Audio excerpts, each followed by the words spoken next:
Hi hello friends, welcome to my channel. Morning టిఫిన్కి ఏం చేయాలని ఆలోచిస్తున్నారా? ఒకసారి సింపుల్ రెసిపీ, బ్రేక్ఫాస్ట్ రెసిపీ చూడండి. అది కూడా జొన్నల దబ్బ చాలా సూపర్గా టేస్టీగా ఉంటుంది. నేను ఇక్కడైతే తెల్ల జొన్నలు తీసుకున్నాను. తెల్ల జొన్నలు వచ్చేసి ఒక కప్పు తీసుకున్నాను. ఒక కప్పుకి 2 చెంబుల వాటర్ అయితే పోసుకున్నాను. దీనిలో ప్లెయిన్గా అయినా ఉడకపెట్టుకోవచ్చు అబ్బా. నేను ఇక్కడ పల్లీలు అయితే యాడ్ చేశాను. దీనిలో యాక్చువల్లీ పెసలు కానీ అవన్నీ వేసుకోవచ్చు.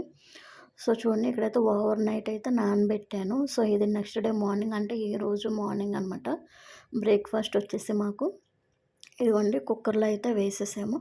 సరిపడినంత వాటర్ పోసుకొని గ్యాస్ వెలిగించి స్టవ్ మీద పెట్టాను. ఇవైతే నేను ఒక 10 విజిల్స్ అయితే రానిచ్చాను అబ్బా. అప్పుడైతే ఇలాగా ఉడుకుతుంది. ఇంకోండి, జొన్నలు ఉడికిపోయినాయి, వేరుశనగుళ్ళు కూడా ఉడికిపోయినాయి అనమాట.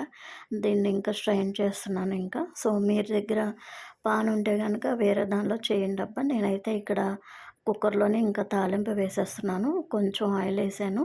ఆయిల్ కొంచెం వేడెక్కిన తర్వాత కొంచెం ఆవాలు చిటపటలాడిన తర్వాత కొంచెం జీలకర్ర కూడా వేసాను. సో అది కూడా జీలకర్ర అయిన తర్వాత ఇదిగోండి, కొంచెం 2 ఎండుమిరగాయలు అయితే వేసి అవి కూడా నూనెలో చిటపటలాడిన తర్వాత ఇదిగోండి, కరివేపాకు అయితే వేసాను. కొంచెం కలర్కి నేను ఇక్కడ పసుపు వేసాను.